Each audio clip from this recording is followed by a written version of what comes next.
Assalamualaikum warahmatullahi wabarakatuh. Halo Sobat Literasi, salam literasi. Perkenalkan, nama saya Nadia Meida Amalia dari Universitas UIN Wali Songo Semarang akan memberitahukan bagaimana cara pengolahan bahan pustaka yang ada di perpustakaan. Mari kita simak. Dalam video kali ini, saya akan menjelaskan pengolahan bahan pustaka yang ada di perpustakaan. Pengolahan bahan pustaka merupakan salah satu inti dari tugas perpustakaan. Bahan pustaka yang masuk di perpustakaan wajib diolah dengan baik agar proses temu kembali informasi nantinya bisa berjalan dengan lancar. Ada 4 macam kegiatan pokok dalam pengolahan bahan pustaka. Yang pertama yaitu inventarisasi. Inventarisasi merupakan kegiatan pencatatan bahan pustaka yang telah diputuskan menjadi milik perpustakaan.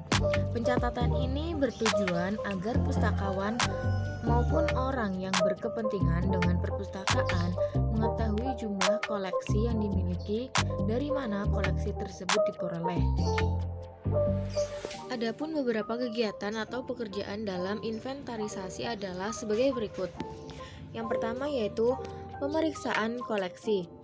Bahan pustaka dari hasil kegiatan pengadaan dicek atau diperiksa terlebih dahulu, baik dari segi fisik maupun isinya. Hal ini dilakukan untuk menghindari adanya koleksi yang cacat atau terdapat sebagian halaman yang hilang. Selain itu juga bisa pemeriksaan kesesuaian antara jumlah judul dan eksemplar yang dipesan dan maupun yang diterima. Yang kedua yaitu pengelompokan koleksi. Bahan pustaka yang telah diperiksa dan yang sudah pasti akan jadi koleksi perpustakaan selanjutnya dikelompokkan dalam bidang-bidang umum dan dikelompokkan berdasarkan judul. Hal ini dilakukan agar memudahkan bagian pekerjaan selanjutnya. Yang ketiga adalah pengecapan atau stempel. Koleksi bahan pustaka diberikan cap atau stempel kepemilikan dan stempel inventarisasi. Stempel ini bertujuan untuk memberikan identitas pada satu bahan pustaka bahwa bahan pustaka tersebut adalah milik perpustakaan. Pengecapan ini diberikan pada halaman atau bagian tertentu dari bahan perpustakaan tersebut. Biasanya berada di bagian kosong. Isi stempel biasanya meliputi item-item status kepemilikan, tanggal diterima, nomor inventaris, nomor klasifikasi, asal pemerolehan, dan nama sumber pemerolehan.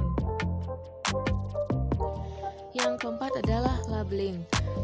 Pemberian label pada punggung buku atau koleksi merupakan kegiatan koleksi buku yang menempelkan kode tertentu. Cara membuat label buku perpustakaan. Label buku atau biasa disebut call number biasanya dibuat pada kertas berukuran 3x4 cm pada umumnya. Fungsinya untuk mempermudah penemuan kembali buku atau bahan koleksi lain di dalam suatu rak yang telah tertera secara sistematis. Label buku terletak di punggung buku dan ditempelkan di bagian bawah punggung buku sekitar 3 cm dari ujung bagian bawah buku.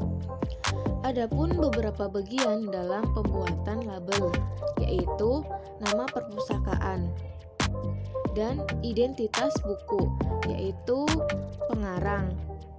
Nama pengarang biasanya diambil 3 huruf pertama dengan huruf kapital, lalu nomor klasifikasi, serta 1 huruf awal dari judul buku dengan huruf kecil.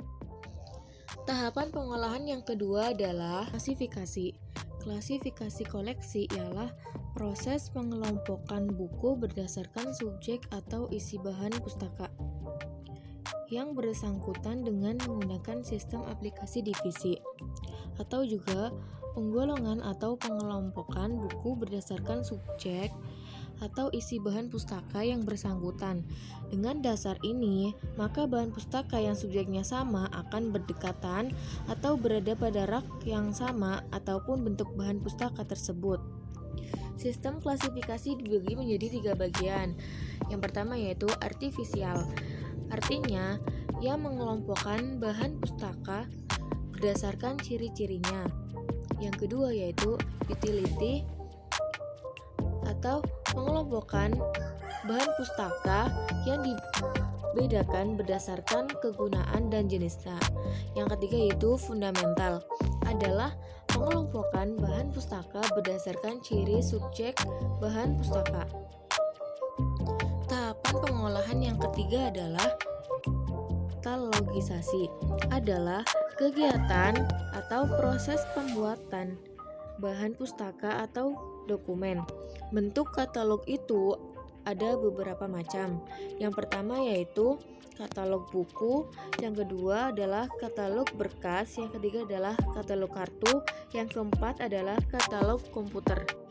Katalogisasi ini bertujuan untuk mencatat koleksi yang dimiliki, membantu proses temu kembali, dan mengembangkan standar-standar bibliografi internasional. Pengolahan bahan pustaka yang terakhir adalah shelving, adalah kegiatan penjajaran koleksi buku ke rak atau tempat koleksi berdasarkan sistem tertentu. Kegiatan ini merupakan langkah terakhir dari proses pengolahan bahan pustaka.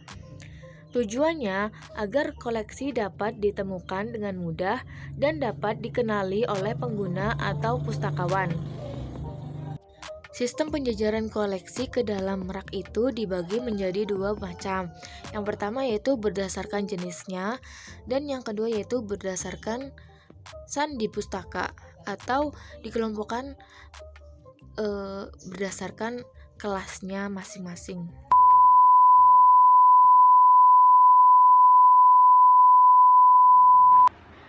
Sekian dari saya, kurang lebihnya mohon maaf. Wassalamualaikum warahmatullahi wabarakatuh. Salam literasi.